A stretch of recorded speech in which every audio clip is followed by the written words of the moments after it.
दूर दूर से आए हुए प्रेमी भाई बहन, बहुत शुभ घड़ी है, सत्संग का पावन अवसर है।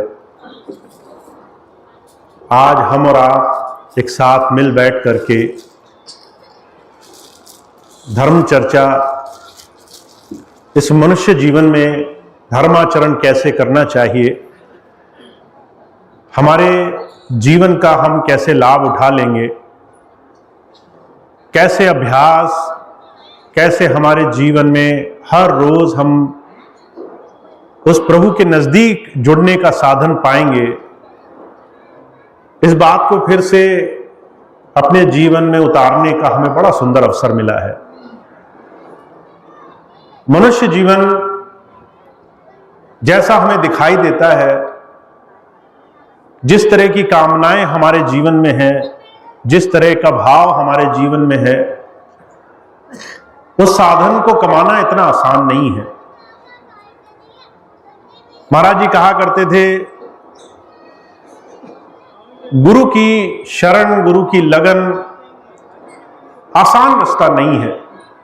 कहा गुरु जी से लगन कठिन है भाई।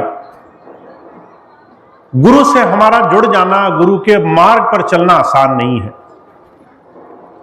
क्योंकि हमारे जीवन में हमारा अभ्यास, हमारी इंद्रिय रस भोग दुनिया की इच्छाओं और वासनाओं का है।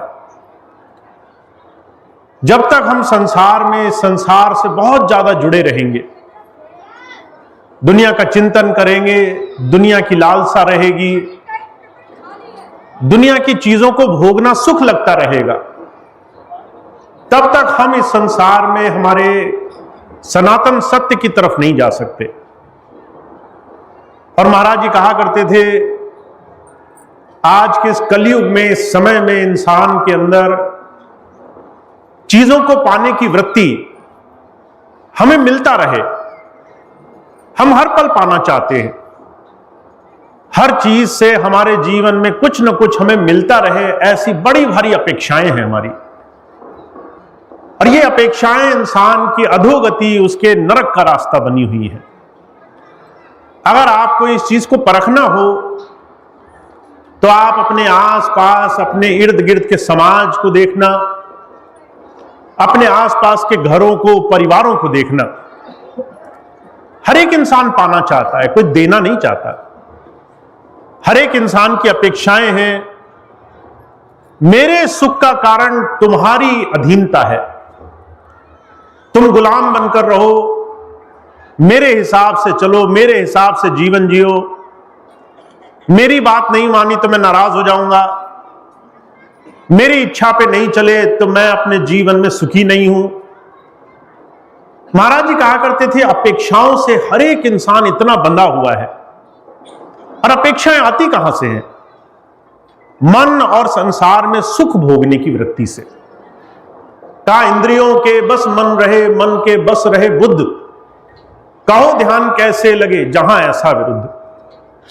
अगर आपके मन में यह धारणा है कि दुनिया में भोगने से सुख मिलेगा, मैं जो जो देख रहा हूं वो सारी चीजें मेरे पास होनी चाहिए, मुझे जो जो चीजें सुनाई दी वो सारी चीजें मेरे पास होनी चाहिए, जबान में रस लग गया, ये खाना, वो खाना, वो खाना, हर एक चीज के लिए हम पागल बने घूम रहे हैं।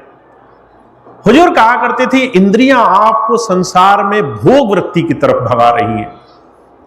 भोग वृत्ति अपेक्षा पैदा करती है। आप हर एक चीज मांगोगे, वो मिलेगी तो नहीं, पर कि उसकी इच्छाएं आपके जीवन में आपको हर पल बेचैन रखेंगी। आप चाहते हैं आपका परिवार आपके हिसाब से चले, किसी ने आपकी बात नहीं मानी, मन में क्रोध पैदा होगा। आप चाहते हो आपके माता पिता, बच्चे, पत्नी, आपका पति सब आपका कहना माने। एक बार मना कर दिया तो मन में ईर्ष्या द्वेष पैदा होगी, गुस्सा पैदा होगा। महाराज जी कहा करते थे, काम दुनिया की सबसे बड़ी दुष्प्रवृत्तियों में से एक है। जब मन में इच्छा पैदा होती है तो वो इच्छा अगर पूरी ना हो तो इंसान के अंदर क्रोध पैदा होता है। इच्छा पूरी हो जाए तो लालच पैदा होता है। लालच पूरा मिलता रहे तो अंदर उस लालच से आसक्ति जुड़ जाती है, मोह जुड़ जाता है। ज्यादा चीजें मिल जाएं तो हम अहंकार में डूबे नहीं समाते। 3 तरह के अहंकार की चर्चा की है महाराज जी ने। विद्या मद, ज्यादा पढ़ गए तो हम इस अहंकार में चूर हैं कि हमसे ज्यादा विद्वान कोई नहीं संसार में। धन मद, पैसा बहुत मिल गया तो दूसरे इंसान को हम मनुष्य नहीं समझ रहे हैं। और मान मद, प्रतिष्ठा बहुत मिल गई तो दूसरे इंसान की हम इज्जत नहीं कर रहे। हुजूर कहा करते थे इंसान की अपेक्षाएं, उसके इंद्रिय भोग और यह मान लेना कि दुनिया की चीजें ही हमारे सुख हैं। घर मिलेगा तो सुख मिलेगा, बच्चे हमारे हिसाब से ज्यादा पढ़ लिख जाएंगे, सरकारी नौकरी मिलेगी तो सुख मिलेगा, अच्छा घर में पति पत्नी आएंगे, हमारे घर में पैसा आएगा। ये जितनी भी हमने धारणाएं बनाई हैं सुख की, ये सुख की धारणाएं अपेक्षाओं से जोड़ करके हमें संसार में दुख दे रही है। जब संत आते हैं हमें कुछ समझाना चाहते हैं, कहते हैं ये हमारे जीवन में जो हमने इन अपेक्षाओं की दौड़ लगाई है, ये हमारे जीवन में हमें संसार में किसी दिशा में नहीं लेके जाएगी। हम भागते रहेंगे पागलों की तरह चीजों की अपेक्षाओं में। और आश्चर्य की बात यह है, लेने की भावना में इंसान ये भूल जाता है कि उसके जीवन में उसने आज तक अनगिनत चीजें पाई हैं, फिर भी उसका कभी घड़ा भरा नहीं। उसको हजारों सुख मिले फिर भी उसके मन में तृप्ति नहीं आई। उसे बहुत कुछ मिला, बहुत कुछ दिया ईश्वर ने, फिर भी इस अंदर का कुआं कभी भरा नहीं। इसलिए हुजूर कहा करते थे, जब जब तुम संत के पास अपनी इच्छाएं लेकर जाते हो, जब जब अपने हिसाब से चीजें तोड़ना मोड़ना चाहते हो, जब जब तुम्हारे मन में ख्याल रहता है मेरे हिसाब से सब हो, तब तब गुरु की शरण, तब तब धर्म, तब तब हमारे जीवन में आध्यात्म शुरू तक नहीं हो पाता। इसलिए महापुरुष हमें एक चीज समझाना चाहते हैं, तुम्हारे जीवन में तुम्हें अपने अंदर की परख करनी पड़ेगी। तुम क्या हो इस बात का अंदाजा तुम्हें 2 सेकंड में लग सकता है। 2 घड़ी आंखें बंद करना, आंखें बंद करने के बाद 2 घड़ी के लिए अपने आप को छोड़ देना, देखते रहना, दृष्टा बनना कि क्या हो रहा है। आंखें बंद करी, 2 घड़ी अपने अंदर सिर्फ देखना शुरू किया मन की अवस्था क्या है, और आपको सारी चीजें साफ साफ दिखने लग जाएंगी। दूध का दूध, पानी का पानी। आपके मन में जो होगा वो आपकी स्थिति है, आज के हालात हैं आपके। अगर अंदर चिंताएं सता रही हैं, अगर कामनाएं भोग वृत्ति सता रही है, दूसरे मेरे बारे में क्या सोचते हैं, मेरे दुख दुनिया में दूसरे परिवार, रिश्ते, नातेदारों की वजह से हैं, मुझे इसलिए कष्ट है क्योंकि मेरे सबसे नजदीकी लोग मेरे लिए तरह तरह के षड्यंत्र विचार रहे हैं। अगर ऐसी किसी भी भावनाओं से आपका मन भरा हुआ है तो समझ लो हमारा मन हमें अपने हिसाब से चला रहा है। यह मन हमें संसार की तरफ दौड़ा दौड़ा करके पागल कर रहा है। अगर इसी के विरुद्ध तुम्हारा मन 2 घड़ी शांत हो जाए, आंखें बंद करो, आंसू बहने लगे, मन में विरह हो जाए, मन में तड़प हो जाए कि हे प्रभु, मेरे अंदर, मेरे जीवन में मैंने बहुत पाप किए हैं, तुम मुझे अपनी शरण में लो। अगर ये वृत्ति आ जाए तो समझ लो इस मन के पाप धुलने लग गए। हुजूर कहा करते थे, बलक बुखारे के बादशाह को पहली स्थिति से दूसरी स्थिति तक आने में 12 साल का तप लगा। जब वो कबीर साहब के पास गया तो उसके मन में राजा पने का मान था। मैं राजा हूं, मुझे अगर कोई कुछ भी कहेगा तो मैं सजा दूंगा, दंड दूंगा। पहली बार उसके मुंह से हालात क्या निकले, अगर बुखारा होता तो खाल खिंचवा लेता, मेरे साथ बदतमीजी करने वाले की मैं चमड़ी उधड़वा लेता। 12 साल निरंतर तप करने के बाद जब दोबारा उसकी परीक्षा ली गई तो दूसरी स्थिति पैदा हुई।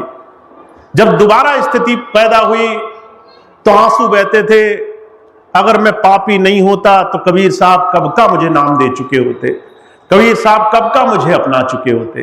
हुजूर कहा करते थे, 2 अवस्थाएं तुम्हारे जीवन का निर्धारण करेंगी। तुम आंख बंद करोगे, तुम्हें अपनी असलियत पता चल जाएगी, तुम कहां हो, तुम कैसे हो। संत हमें बात समझाना चाहते हैं, रोज रोज अपनी परख करनी चाहिए। कभी इस बुलावे में मत रहो कि तुम कितने साल के नामदानी हो। इस बात को याद रखो कि तुमने कितना गुरु के ज्ञान को पा लिया है। इसलिए महाराज जी एक बात कहते सारा संसार इस संसार में भोग वृत्ति में लगा है, हर एक इंसान मांग रहा है। पर महाराज जी कहा करते थे इस संसार में जिसकी अपेक्षाएं, जिसकी मांग, जिसकी इच्छाएं नहीं खत्म हो रही हैं, जो मांग मांग करके भोगों के पीछे सुख की लालसा में दौड़ रहा है, वो इस संसार में जीवन में कभी भी गुरु का ज्ञान नहीं समझ पाता है। गुरु का ज्ञान क्या है? हमें योग्य बन करके अपने जीवन में कुछ देना शुरू करना है। परमात्मा ने तुम्हें योग्य बनाया है, तुम उस योग्यता को समझने वाले बनो। एरिस्टोटल एक बहुत बड़े दार्शनिक हुए, उनसे एक बार पूछा गया, उन्होंने कहा कभी इस भ्रम में मत रहना कि तुम्हें परमात्मा ने कुछ नहीं दिया। तुम्हें आज बहुत कुछ दे रखा है इस परमात्मा ने। जो तुम्हारे पास है उसको पाने की कामना में कोई संसार में इस वक्त रोज प्रार्थना कर रहा है। तुम्हारे पास हष्टपुष्ट शरीर है, स्वास्थ्य है, हाथ पैर हैं, तुम्हारे घर में तुम्हें रोटी खिलाने वाला है, कोई ऐसा है जो तुम्हारा सम्मान कर रहा है, कोई ऐसा है प्रेम से तुम्हारी राह देख रहा है। अभी इसी वक्त बीमार कोई अस्पताल में बैठा है, जिसका कोई आधार नहीं, कोई परिवार नहीं, जो बीमारियों से ग्रस्त है, दुखी है, बेचारा है, वो रोज परमात्मा से प्रार्थना कर रहा है, हे प्रभु मुझे थोड़ा सा जीवन और दे दे, मुझे थोड़ा सा स्वास्थ्य और दे दे, मुझे थोड़ा सा मौका और दे दे, मैं अपने जीवन में सिर्फ तेरा नाम कमाऊंगा। एरिस्टोटल कहा करते थे जिस जीवन को तुम ऐसे ही बर्बाद कर रहे हो, कोई रोज उस जीवन की कामना कर रहा है, कोई रोज उस जीवन को पाने के लिए प्रार्थना कर रहा है। और कहीं ऐसा ना हो जिस जीवन की तुम कदर नहीं कर रहे, कोई सच्चे दिल से उस जीवन को मांग रहा हो और ये जीवन पलट फेर हो जाए, तुम उसकी जगह पहुंच जाओ, वो तुम्हारी जगह पहुंच जाए। जिस जीवन का तुम कदर नहीं कर रहे वो जीवन तुम्हारे हाथ से निकलते देर ना लगे। तो संत आते हैं, वो हमें समझाना चाहते हैं, कहते शुक्रगुजार होना चाहिए उस प्रभु से। अगर हर वक्त मांगते रहोगे, हर वक्त चीजों की चाह करोगे, तुम्हारा घड़ा कभी भरेगा नहीं, तुम्हारी इच्छाओं की चीजें कभी खत्म नहीं होंगी। तो हुजूर कहा करते थे जीवन ऐसे ही हाथ से निकल जाएगा। इसलिए हुजूर कहा करते थे चाहत का जाम गाफिल हरगिज नहीं भरेगा, तो नित उठ जहां में नित यूं ही मरेगा। तेरे जीवन में तुम चाहत से, इच्छाओं से, वासनाओं से, भोग वृत्ति से कभी पार नहीं होगे। तुम्हें जीवन में गुरु ज्ञान सीखना है। गुरु तुम्हें योग्य बनाना चाहता है। हमारे स्वामी जी महाराज जब नाम दिया करते थे 3 नियम बताया करते थे। उसमें सबसे जरूरी नियम स्वामी जी कहा करते थे पात्र बनना। पात्रता क्या होती है? जब आप उस प्रभु से कहो कि हे प्रभु मुझे दया दान बख्शो, तो प्रभु ये देखता है तुम मांग क्या रहे हो, तुम्हारी चाहत क्या है। तुम दिल से कहीं दुनिया तो नहीं मांग रहे। अगर तुम्हारे दिल में सिर्फ ये हो मेरा घर परिवार काम काज भोग मेरे पूरे होते रहे, तो जो मांगोगे उतना दे करके प्रभु तुम्हें राजी कर देगा। तुम्हें अगर रोटी चाहिए, रोटी दे करके कहेगा हो गया तुम्हारा काम, अब आगे बढ़ो। अगले दिन तुम्हें फिर चाहत होगी और तुम्हारी सुनी नहीं जाएगी। इसलिए हुजूर कहा करते थे हमेशा ध्यान रखना तुम उस प्रभु से क्या मांगते हो, उस परमात्मा से क्या पुकार करते हो। अगर हमेशा पाने की कोशिश करोगे तो जब भी तुम्हारी एक इच्छा पूरी होगी, तुम्हारी बाकी की तमाम इच्छाएं वो दुख में बदल जाएंगी। अगर तुमने पात्र बनना स्वीकार कर लिया कि हे प्रभु तुम मुझे ऐसा बनाओ जिसमें मैं तुम्हारे योग्य बन सकूं, मुझे इस योग्य बनाओ कि मैं तुम्हारे काबिल बन सकूं। महाराज जी कहा करते थे संत हमें हमारे जीवन के इस रूप को दर्शाना चाहता है। तुम्हें बहुत कुछ दिया है परमात्मा ने, और जब तुम कुछ पाना चाहते हो तो परमात्मा तुम्हें उस परमात्मा की दया के योग्य बनाने लग जाता है, उस परमात्मा की दया के काबिल बनाने लग जाता है। जब आप कहते हैं हे प्रभु मेरे सुंदर परिवार मिले, तो परमात्मा तुम्हें चुनौतियां देता है तुम उस परिवार के योग्य हो कि नहीं हो। जब आप कहते हो हे प्रभु मुझे धन मिले, तो परमात्मा आपको कठिन परिस्थितियों में डालता है। जो धन में तुम्हें दूंगा तुमसे भोग वृत्ति में तो नहीं गुजार दोगे, तुम उसे उठा करके बर्बाद तो नहीं कर दोगे। जब आप कहते हो अच्छे बच्चे मिले, अच्छे संतान मिले, तो परमात्मा आपको धैर्य का परीक्षण करने के लिए देता है। जब बच्चे मिलेंगे तब उनके साथ क्या करोगे तुम उनको अपनी संपत्ति मान करके अपने हिसाब से इस्तेमाल करोगे या प्रभु का आशीर्वाद मानोगे। महाराज जी कहा करते थे हमेशा याद रखना तुम्हारी चुनौतियां उस परमात्मा का आशीर्वाद हैं। परमात्मा तुम्हें तुम्हारे जीवन में, तुम्हारे कर्मों में, सुख और दुख में तुम्हें तैयार कर रहा है, तुम्हें इस योग्य बना रहा है कि तुम उस प्रभु के काबिल बन सको। इसलिए कबीर साहब ने एक बात कही है कि गुरु कुम्हार सिख कुंभ है, गड़ गड़ काड़े खोट, अंदर हाथ उभारता बाहर देता चोट। कभी आप किसी कुम्हार को देखना जो चाकी पर एक घड़ा बना रहा हो, आप देखेंगे वो बहुत कच्ची मिट्टी लेकर आएगा और जब उस मिट्टी से घड़ा बनाने की कोशिश करेगा तो उसमें दो क्रियाएं उसकी रहती हैं। पहली ये, उसको उस घड़े को आकार देना है। हमें और आपको गुरु जी को आकार देना है कि हम क्या बनेंगे जीवन में। हम चुनौतियों में जाएंगे, हम वहां टूट जाएंगे, या वहां पर से हम गुरु का आशीर्वाद लेकर बाहर निकलेंगे। समस्या आएंगी, हम सिमरन करते हुए बाहर निकलेंगे कि निंदा करते हुए बाहर निकलेंगे। तकलीफ आएंगी, हम गालियां देते निकलेंगे या उस प्रभु का धन्यवाद देते हुए निकलेंगे। पहली चीज आकार देता है गुरु। दूसरी बात, अंदर से सहारा देता है। अंदर से वो हमेशा हाथ बना करके रखता है कि हम किस योग्य बनेंगे। तो हमें एक बात समझनी है, हमारे जीवन में कष्ट हमें तोड़ने के लिए नहीं आते। अभी थोड़ी देर पहले मुझे एक बहन जी मिली, कहने लगी भैया जी मैं बहुत परेशान हूं, मैं बहुत तकलीफ में हूं। मैंने कहा ये जो तुम्हारी तकलीफें हैं इनसे भागने की कोशिश मत करो, जगह जगह मत जाना, कहीं कोई तंत्र मंत्र तावीज किसी और पूजा पाठ करने वाले के दर पर मत जाना। ये मत करना कि जगह जगह जाकर के तरीके ढूंढने लगो। तुम्हारे ये कष्ट तुम्हारे लिए अमृत है उस परमात्मा का, वो तुम्हें तुम्हारे जीवन में तैयार कर रहा है, तुम्हें उस योग्य बनाना चाहता है जिस चीजों की मांग तुम जन्मों से कर रहे हो। इसलिए हुजूर क्या कहा करते थे, जो दर्द को पीयूषमान मुस्कुरा के पी गए, वो मृत्यु से मरे नहीं शमशान जाकर जी गए। तुम अपने दर्द को पीयूष मान लेना, अमृत मान लेना। तुम्हारा दर्द तुम्हारे जीवन में परमात्मा को तुम्हारे बनाने का, तुम्हारे निर्माण का साधन है। अगर कष्ट में तुमने उसको याद रखा, अगर तकलीफ में तुमने अपने आप को उसके लिए धन्यवादी पाया, अगर तुमने अपनी तकलीफों में उस प्रभु की याद नहीं भुलाई, तो हुजूर कहा करते थे वो कष्ट दूर हो जाएगा, पर तुम अपने जीवन बहुत आगे बढ़ जाओगे, उस प्रभु की दया से बहुत आगे निकलने वाले बन जाओगे। तो हमें अपने जीवन में एक बात याद रखनी है, हम सब लोग चाहे किसी भी परिस्थिति में हो, गांव में हो, गरीबी में हो, दरिद्रता में हो, अगर परमात्मा ने हमें चंद सांसें दी, हष्टपुष्ट शरीर दिया, अगर हमें अपने जीवन में इस योग्य बनाया, हम किसी की भी सेवा कर सकते हैं, तो हम कमजोर नहीं हैं, हम कहीं से भी दुखी नहीं हैं। वो हमसे अब भी बहुत काम करा सकता है, बहुत से ऐसी चीजें करा सकता है। अब मैं आपको दो तीन चीजें ऐसे बताऊंगा, आपको बड़ा इस चीज से आश्चर्य होगा। अभी कुछ दिन पहले हम हरिद्वार गए, हरिद्वार में सेवा कार्यक्रम लगा था रजनी केयर फाउंडेशन की तरफ से। जब वहां गए तो हम एक ऐसे विद्यालय में गए, मात्रांचल उसका नाम था। जब वहां पहुंचे तो वहां पर 40-50 बेटियों के स्कूल में हम पहुंचे। जब मैं वहां पहुंचा तो मैंने हरिद्वार के सेवादार भाई बहनों की टीम से पूछा ये कैसा स्कूल है, यहां पर ये बेटियां कैसी हैं? तो वो कहने लगे भैया जी ये अनाथ असहाय बेटियां हैं समाज की, ऐसी बेटियां हैं जिनको लोग पैदा तो कर देते हैं पर छोड़ जाते हैं किसी न किसी कारण की वजह से। तो मैंने उनसे पूछा ये कौन कौन सी, तो उन्होंने कुछ घटनाएं मुझे बताई, मैं आपको बताता हूं। ये समझाने के लिए कि तुम्हें परमात्मा की दया से बहुत कुछ देने का मौका मिला है। अगर तुम सिर्फ अपना सोचना छोड़ दो, सिर्फ अपने घर के बारे में सोचना छोड़ दो, तो तुम्हारे पास जीवन में बहुत कुछ परमात्मा तुमसे करा सकता है। अब मैंने उनसे पूछा इनके बारे में कुछ बताइए। एक 5 साल की बेटी को कोई जो है एक आश्रम के बाहर छोड़ गया, कांटे वही झाड़ी थी वहां छोड़ गया, बेटी ने करवट ली, आंखों के पास बहुत सारे कांटे लग गए।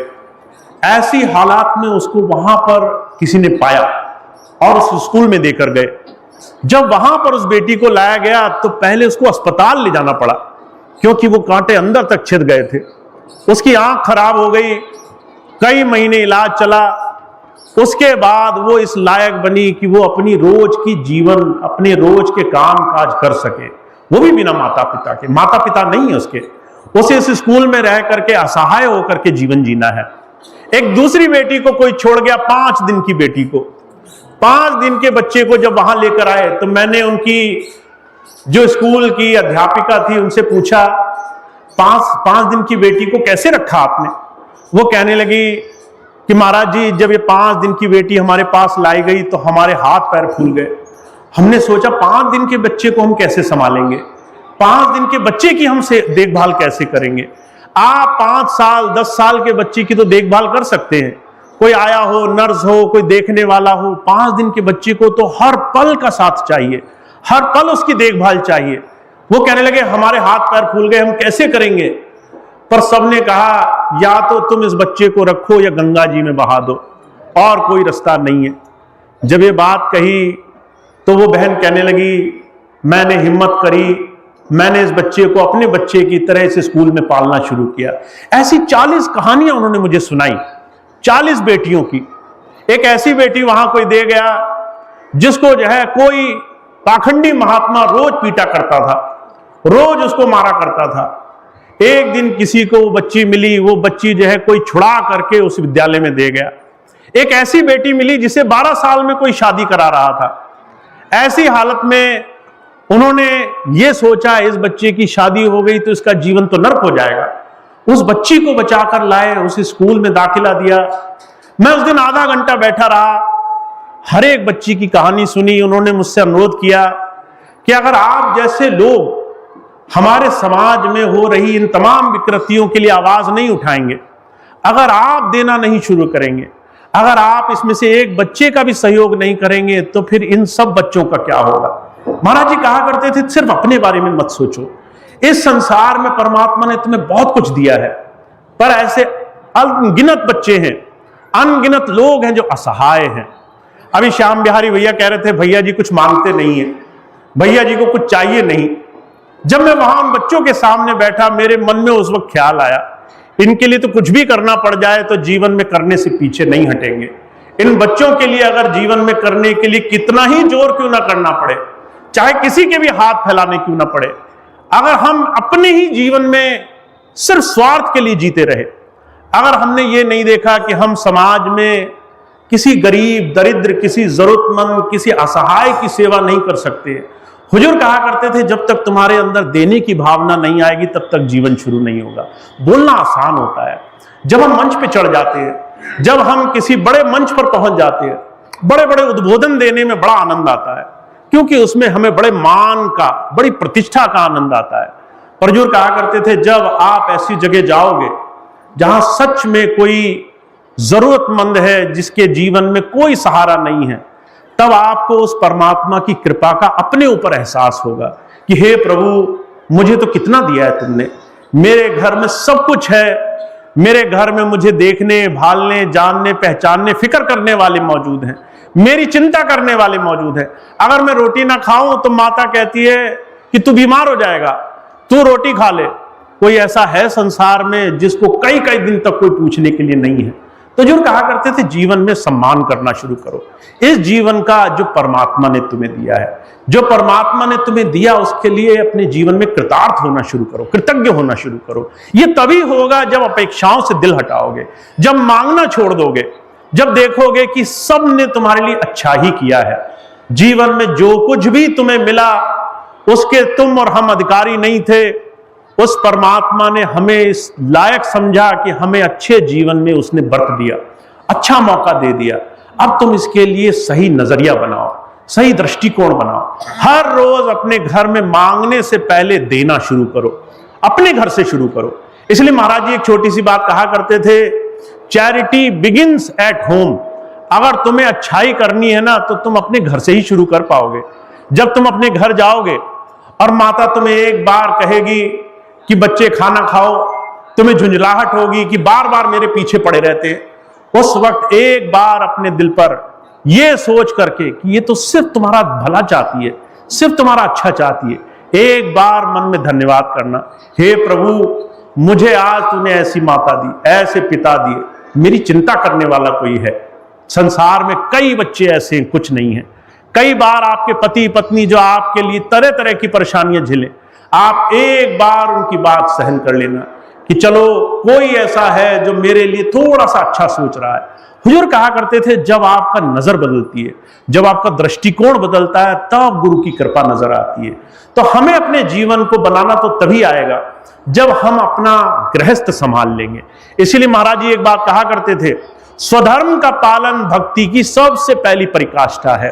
तुम्हारा स्वधर्म क्या है? अगर तुम गृहस्थ में हो, माता पिता हैं घर में, पति पत्नी हैं घर में, बच्चे हैं घर में, तो ये सबसे पहले तुम्हारा स्वधर्म है। इन तीन जगह तुम्हें तुम्हारे जीवन में कितना विनम्र हो सकते हो, कितना प्रेम कर सकते हो, कितना देने की भावना रख सकते हो, सहनशीलता रखना। अगर जीवन में सहनशील हुए, अगर जीवन में दूसरों की अच्छाई देख करके अच्छाई करने की भावना बनी, तो गुरु ज्ञान मिल गया तुम्हें। तो हमारे स्वामी जी एक ही बात कहते हैं, आप आंखें मूंद करके साधना तो कर लोगे, पर अगर आपको जीवन में जो परिवार प्रभु ने दिया, उस परिवार को कैसे साधना है ये नहीं आया, अगर अपने जीवन में कुछ देना नहीं आया, तो जीवन में बहुत बड़ा मौका हाथ से निकल जाएगा। तो हमें शुरू कहां से करना है? मैं एक ही बात कहता हूं, तुम्हारे पास बहुत पैसा नहीं है, कोई चिंता की बात नहीं, अपने स्वभाव से विनम्र होना शुरू करो।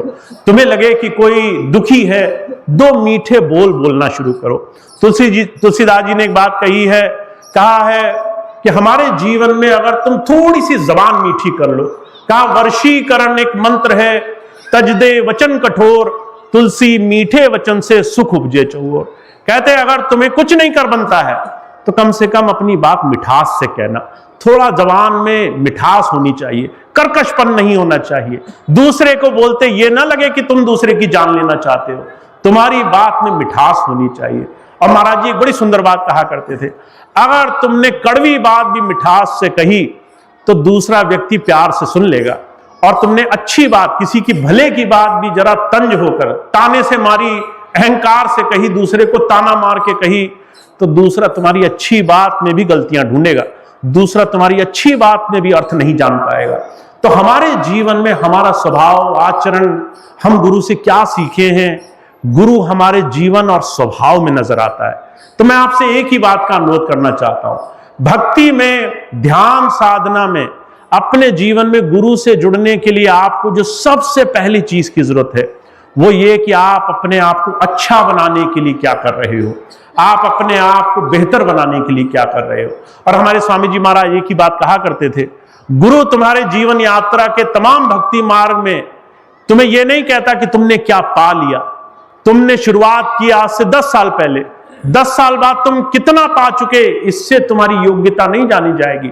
10 साल में तुम क्या बन गए, इससे तुम्हारी योग्यता मानी जाएगी। पहले तुम अहंकार में रहते थे, आप विनम्र हो गए। पहले तुम्हें क्रोध आता था, अब तुम्हें क्षमा करना सीख लिया। पहले तुम्हारे अंदर गुस्सा भरा रहता था, अब तुमने उस प्रभु की कृपा देखनी शुरू कर दी। पहले संसार के भोग थे, अब दुनिया की चीजें अच्छी नहीं लगती। दुनिया की चीजें सिर्फ जीवन जीने का साधन है, बस थोड़ी सी मिल जाए, गुजारा हो जाए, इससे ज्यादा नहीं चाहिए, इससे ज्यादा दुनिया अच्छी नहीं लगती।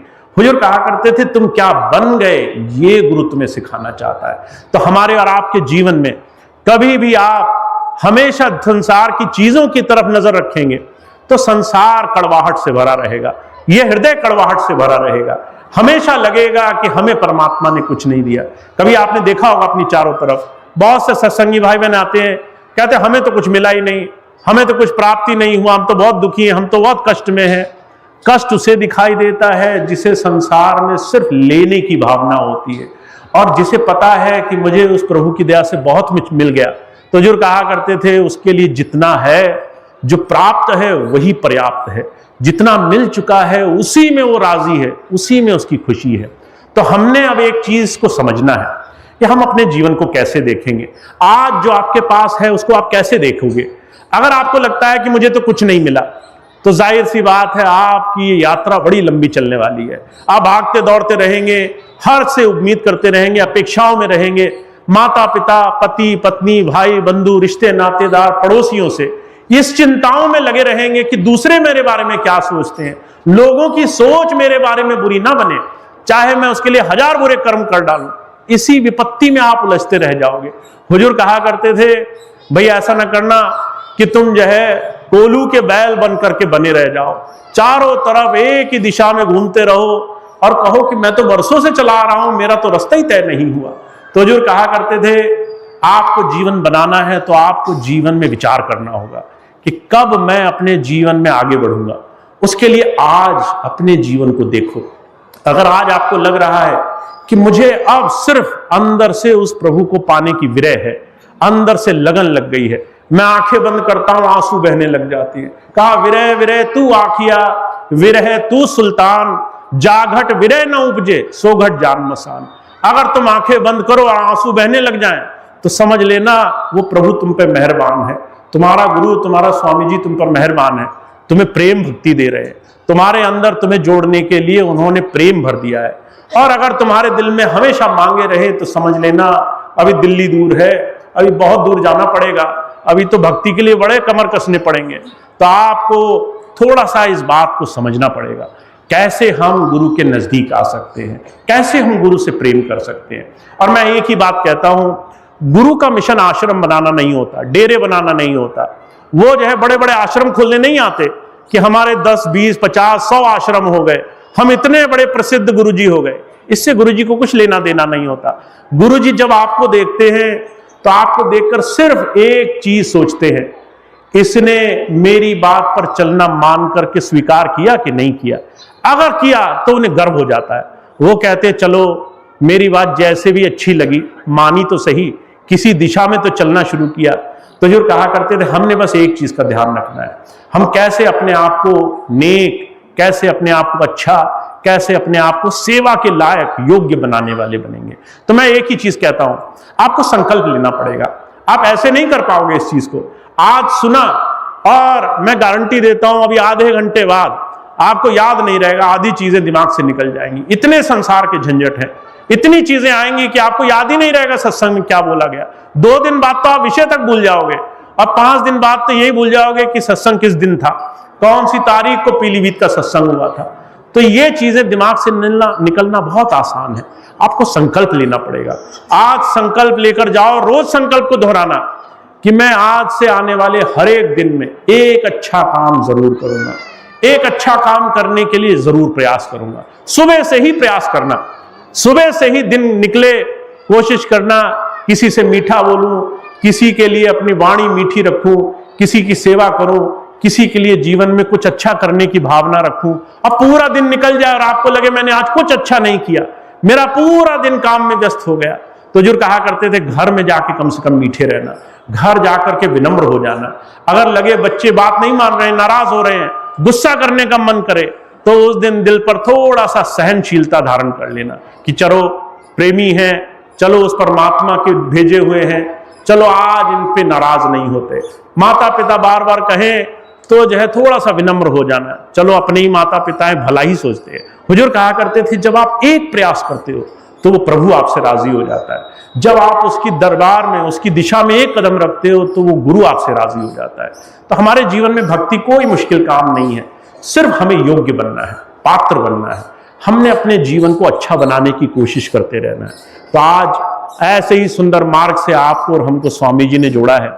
हम सब लोग थोड़ा सा देने वाले बने। समाज में बहुत से लोग ऐसे हैं जिन्हें आपकी सेवाओं की जरूरत है। कोई गरीब है, कोई जरूरतमंद है, कोई पिछड़ा हुआ है, किसी को किसी ने असहाय छोड़ दिया है, कोई दरिद्र है, किसी के पास रास्ते नहीं है।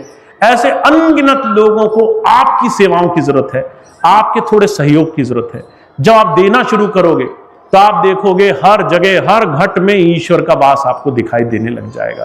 तो भक्ति तब होती है जब आप देखते हो, जब आपकी नजर में उस प्रभु को खोजने की चाहत होती है। और अगर आप ऐसी नजर बना लो, अगर आप अपने गुरु की बात मानकर ऐसा थोड़ा सा प्रेम भाव से अभ्यास करो, तो मैं आपको गारंटी देता हूं, आप अगर एक कदम चलोगे तो आप देखोगे गुरुजी 1000 कदम चल करके आपके काम बनाने के लिए तत्पर रहते हैं। वो आपके सारे काम पहले से पहले बनाने के लिए राजी रहते हैं। तो स्वामी जी का ऐसा आशीर्वाद है आप सब पर। आप सबको बहुत कुछ दिया है, आप बस उसका सही उपयोग करना शुरू करो। सही दिशा में सेवा, सत्संग और गुरु के बताए हुए इस मार्ग में अपने अंतर परिवर्तन के रास्ते पर आगे बढ़ना है।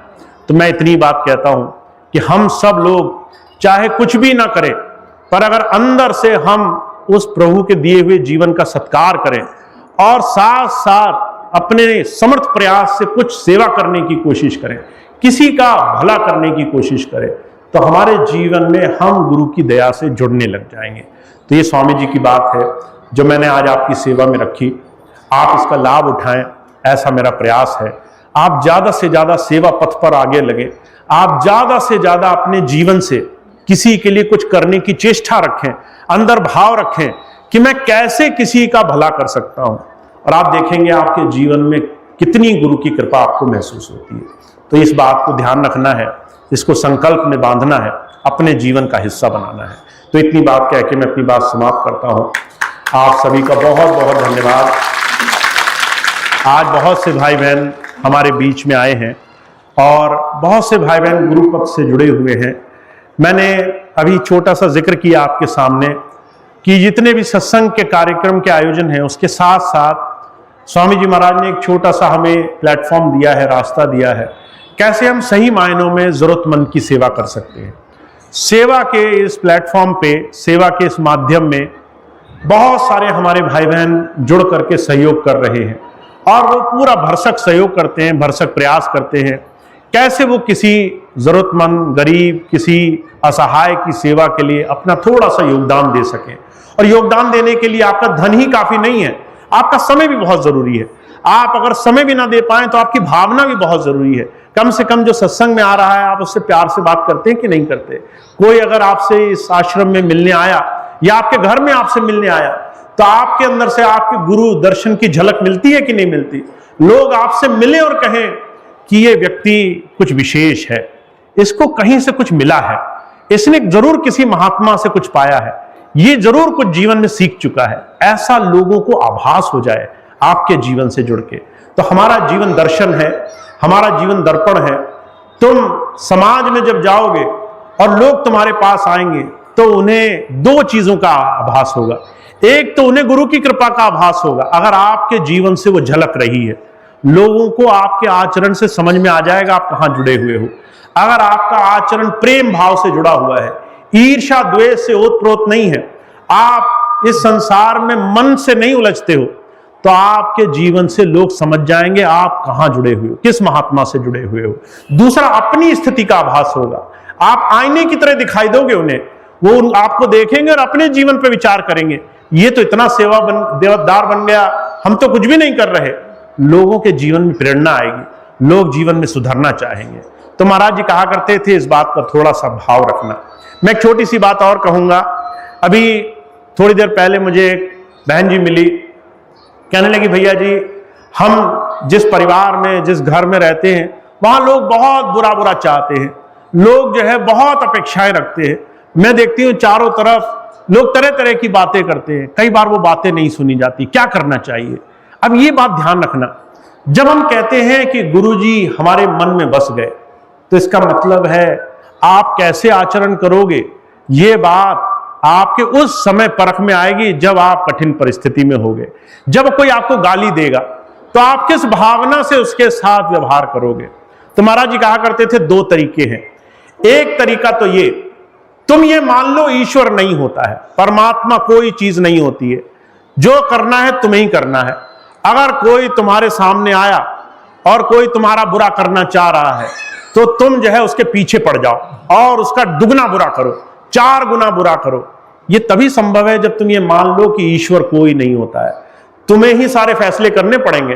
तुम 2 की जगह 4 बुरा नहीं करोगे तो तुम अच्छे नहीं कहलाओगे। एक तो ये तरीका होता है, और 99% लोग इसी तरीके को मानते हैं, सत्संगियों में भी। मैं आपको सच बता रहा हूं। आपको लगता होगा भैया जी को कुछ नहीं पता है, पर लोग मेरे पास आते जरूर हैं, पर जैसे ही पीठ मोड़ते हैं वैसे ही अपने सत्संगियों में भी भावना ये रहती है। अगर आपको अच्छा ना लगे, अगर आपको भरोसा ना हो, तो अभी परख करके देख लेना। आप सत्संग से उठोगे और जैसे ही कोई सेवा करने आए, आप थोड़ा झड़क देना उसे मजाक में, पर आप थोड़ा सा आंखें दिखा देना घूर के और कहना कि आज तो तुमने प्रणाम नहीं किया, तुमने जो आके हमें नमस्कार नहीं किया, बहुत बड़े बन गए। तो देखना कैसे क्रोध निकलेगा सामने से, कैसे जो है दुगने क्रोध से हो सकता है लड़ाई हो जाए, हो सकता है हाथापाई हो जाए। तो ये आप एक पल में परख सकते हो। तो हमारे जीवन में हम किस भावना से संसार में जी रहे हैं, इस बात को समझना। अगर कोई गाली दे और आपको लगा ईश्वर नहीं होता है, तब तो आप एक के बदले 1000 गाली दो, क्योंकि आप ही को फैसला करना है, दूसरा है नहीं संसार में कोई, आप ही को अपना जीवन भार उठाना है। फिर तो गुरु जी की आवश्यकता नहीं, संत मत, ध्यान, साधना, अध्यात्म कोई आवश्यकता नहीं। और अगर आप मानते हो ईश्वर है, अगर आप मानते हो गुरु है, अगर आप मानते हो कर्म प्रधान है, अगर आप मानते हो सकता है मेरा पुराना कर्म हो, इस बेचारे को मेरे को गाली ही देना मेरा छुटकारा हो, आपको लगता है मेरी सहनशीलता ही मेरे बचने का रास्ता हो, आपको ये समझ में आ जाए कि इस वक्त बुरा ना मान करके इसके लिए दया भावना मांगना ये मेरा आचरण हो, तो समझ लो आपने गुरु जी से कुछ सीख लिया। मैं कई बार भाई बहनों को एक चीज कहता हूं, आप घर में रहते हो, कई बार घर के सामने से एक पागल व्यक्ति निकलता है, और जब पागल व्यक्ति निकलता है तो आपको देखकर बड़ी गालियां निकालता है, कई बार बड़ा बुरा भला बोलता है, कई बार कंकड़ पत्थर भी मांगने लगता है। आप कैसे व्यवहार करते हो? आप कहते हो हे प्रभु इसका भला करना, बेचारा गरीब है, बेचारा पागल हो गया, मति छीड़ हो गई। आपके अंदर दया आती है कि नहीं आती? दूसरे को असहाय देख करके, चाहे वो गलत कर रहा हो, मन में दया भावना आती है। पर ये दया भावना आप अगर दूसरे हर एक विकृति में पड़े हुए इंसान के लिए सोचने लग जाओ, यही बुद्ध का नियम था, यही महावीर का नियम था, यही हमारे स्वामी जी का नियम है कि अगर आपने जैसे को तैसा नहीं किया तो समझ लो उसका ईश्वर अपने आप फैसला करेगा। और अगर आप संसार में गंदे के बदले गंदे होने लग गए, दूसरे ने जड़ा सा कीचड़ उछाला, आप पूरी बाल्टी लेकर पीछे दौड़ पड़े कि आज तो तुम्हें सबसे ज्यादा रंग दूंगा, तो समझ लेना गुरु जी जो है वो आपके हृदय में नहीं समा पाएंगे, गुरु जी जो है आपके साथ नहीं हो पाएंगे। फिर चाहे लाख शिकायत करो कि स्वामी जी हमारा भला नहीं करते, स्वामी जी कैसे समझा देंगे कि भाई जब तक अंदर शुद्ध नहीं होगा जीवन तब तक काम नहीं बनेगा। तो हमें गुरु की बात को आचरण में लाना है। कहना आसान होता है, पर आचरण में लाते वक्त अपना हृदय देखना पड़ता है। हम तो वैसे नहीं है जैसा गुरु जी हमें बता रहे हैं, तो हमें अपना अंतःकरण झांकना पड़ेगा, हमें अपना हृदय झांक कर देखना पड़ेगा कि हम गुरु जी से क्यों नहीं जुड़ पा रहे। और जिस दिन ये बात समझ गए उस दिन कल्याण होने लग जाएगा। तो स्वामी जी की इतनी बात है, आप इसका लाभ उठाएं, ऐसी मेरी हमेशा प्रार्थना रहती है। आप गुरु जी से जुड़ जाएं, ऐसी मेरी विनम्र प्रार्थना रहती है। तो इतनी बात कह के मैं अपनी बात समाप्त करूंगा। आज का सत्संग कार्यक्रम समाप्त होगा। आज के इस कार्यक्रम के बाद अब कुछ और कार्यक्रम आपके क्षेत्रों में लगे हुए हैं। मैं अनुरोध करूंगा भाई संजीव उनके बारे में सूचना देंगे, आपको एक प्रार्थना होगी, उसके बाद आज का कार्यक्रम समाप्त होगा। एक छोटी सी बात मैं बता दूं, फरवरी का भंडारा है हमारे हुजूर कृपाल सिंह जी महाराज के जन्म दिवस का भंडारा। महाराज जी ऐसे संतों में हुए जिन्होंने जीवन में खुले हाथ रूहानियत बांटी। जो उनके पास गए महाराज जी ने बहुत प्रेम भाव से रूहानियत के रास्ते पर लोगों को जोड़ा। ऐसे महान संत का जन्म दिवस भंडारा है। हम उनको याद करते हैं, उनसे प्रेरणा लेते हैं, मन में संकल्प साधते हैं। तो 5 और 6 फरवरी का भंडारे का कार्यक्रम है। सत्संग का कार्यक्रम एक ही दिन का होगा। 6 फरवरी का महाराज जी के सत्संग के भंडारे के रूप में भोजीपुरा आश्रम में यह कार्यक्रम मनाया जाएगा। आप सभी भाई बहनों से अनुरोध है, आप सभी भाई बहन सबको सूचना करें और ज्यादा से ज्यादा संख्या में वहां पहुंचे। मुझे याद है एक बार मैं भोजीपुरा में बैठा था, मैंने एक बार ऐसे ही सत्संग में कह दिया कि सभी भाई बहन घर से अकेले अकेले आते हैं, सत्संगी तो सारे हैं घर में, 4-4, 5-5, 10-10 लोगों का परिवार सत्संगी है, पर घर रखाने के लिए छोड़ देते हैं। कहते हैं कि घर ये 6 लोग रखाएंगे, हम अकेले सत्संग में जा रहे हैं। अरे जो दुनिया रखा रहा है वो तुम्हारा घर नहीं रखा सकता है, वो तुम्हारा घर नहीं देख सकता है। तो एक दिन भंडारे का आपको मिलेगा, ऐसा मत करना कि अकेले आ जाओ और घर में सबको छोड़ आओ कि घर रखाओ, घर की चीजें देखो, वो बेचारे वहीं घर की चीजें देखते रह जाएं और तुम अकेले अकेले लाभ कमाओ, ये अच्छी बात नहीं है। तो जो है आप उस दिन भंडारे पर आए, मेरा अनुरोध है पूरे परिवार के साथ आए, सबको लेकर आए। अगर कोई प्रेमी सज्जन पड़ोसी नजदीकी मिल जाए उसको भी ले आए, उसको भी गुरु के इस सत्संग धारा से जोड़ने का प्रयास करें। तो ये एक दिन का कार्यक्रम होगा। 5 तारीख का कार्यक्रम हमारे जितने सेवादार हैं उनके लिए होगा, जितने हमारे डीजी महोदय पूरे भारतवर्ष के, और उनके साथ जितने सत्संग इंचार्ज हैं, प्रेसिडेंट महोदय, और उनके साथ साथ जो और अन्य सेवादार हैं, जो डीजी महोदय जिनका नाम हमें भेजेंगे, ऐसे कुछ सेवादारों की एक सभा होगी। 2 वर्ष भाई बहनों ने बहुत मेहनत की है, तो उनकी एक छोटी सी सभा 5 तारीख को होगी 10 बजे से। तो 5 तारीख को डीजी, प्रेसिडेंट, सत्संग इंचार्ज, उनका एक सम्मेलन होगा।